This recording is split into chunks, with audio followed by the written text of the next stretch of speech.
नमस्कार दोस्तों, आज आप लोगों के लिए एक ऐसी दिल छू लेने वाली कहानी लाया हूँ जो आपको मनुष्य की क्या कीमत है वो बताएगी। तो आप लोगों का ज्यादा समय ना लेते हुए कहानी को शुरू करते हैं। ये कहानी लोहे का दुकान देने वाले एक दुकानदार की है। तो एक शहर में एक आदमी अपने परिवार के साथ रहता था। उसकी एक लोहे की दुकान थी। उसके परिवार में वो, उसकी पत्नी और उसका बेटा 3 लोग ही रहते थे। उसके बेटे की उम्र 12 साल थी। अक्सर जब वो आदमी दुकान जाता तो अपने साथ अपने बेटे को भी लेकर जाता।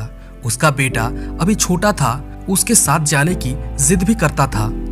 एक दिन वो आदमी अपने लोहे की दुकान में कुछ काम कर रहा था। उसके साथ उसका बेटा भी था। अचानक बेटे ने अपने पिता से एक सवाल किया और वो सवाल है, पिताजी, इस दुनिया में हर चीज की कीमत है, तो क्या मनुष्य की भी कुछ कीमत है? आदमी एक 12 साल के बच्चे से ऐसे गंभीरतापूर्ण सवाल सुनकर हैरान हो गया। फिर भी जब बच्चे ने सवाल पूछा है तो जवाब तो देना ही पड़ेगा। और उसने कहा, तुम्हें क्या लगता है, कीमत होगी या नहीं? बच्चे ने कहा, मुझे तो लगता है अवश्य होगी। पिताजी, क्या कीमत है इंसान की? आदमी ने कहा, बेटे, एक मनुष्य की कीमत आंकना आसान बात नहीं है, क्योंकि हर मनुष्य अनमोल होता है। प्रत्येक मनुष्य की अलग अलग कीमत नहीं होती। इस दुनिया में सभी समान हैं। बच्चे ने कहा, पिताजी, इस दुनिया में सैकड़ों मनुष्य हैं, क्या हर मनुष्य उतना ही अनमोल, उतना ही कीमती होता है? आदमी ने कहा, हाँ बेटा, हर मनुष्य अनमोल होता है।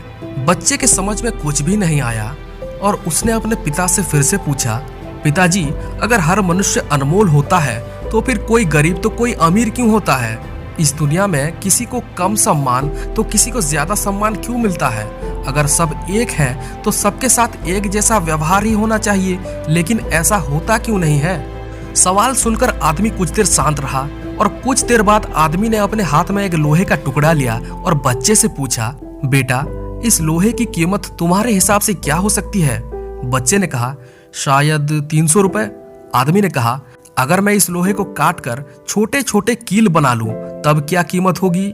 बच्चे ने कहा, पिताजी, तब तो इसकी कीमत बढ़ जाएगी, शायद 1000 रुपए तक हो सकते हैं। आदमी ने फिर से कहा, और अगर कील से भी छोटा काटकर घड़ी की स्प्रिंग बना लूं तो?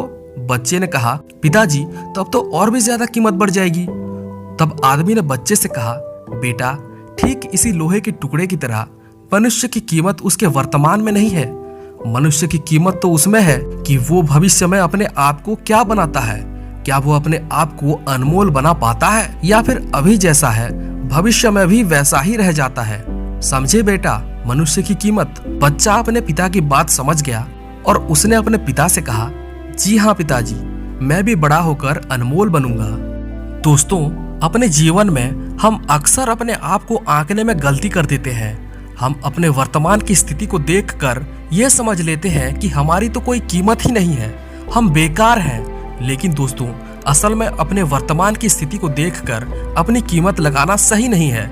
मनुष्य के जीवन में हमेशा परिस्थितियां एक समान नहीं रहती, कभी अच्छी रहती हैं तो कभी बुरी रहती हैं। अगर हम वर्तमान बुरी परिस्थिति से गुजर रहे हैं तो इसका मतलब यह बिल्कुल भी नहीं है कि हमारी परिस्थिति भविष्य में भी ऐसी ही रहेगी। इसलिए अपने आप को कभी भी कम मत समझिए। इस दुनिया में अगर आपने मनुष्य के रूप में जन्म लिया है तो इसका कोई ना कोई कारण अवश्य होगा। आपको बस उस कारण को ढूंढना है और अपने जीवन में वो कर दिखाना है जिससे कि आप अनमोल बन सकें। हमेशा एक बात याद रखिए, इस दुनिया में कोई भी बेकार नहीं होता, क्योंकि बंद पड़ी घड़ी भी दिन में 2 बार सही समय बता देती है। याद रखिए, अपने आप को अनमोल सिर्फ आप ही बना सकते हैं, इसलिए अपने आप को अनमोल बनाने की दिशा में आगे बढ़ते रहिए। एक दिन आप भी अनमोल बनेंगे।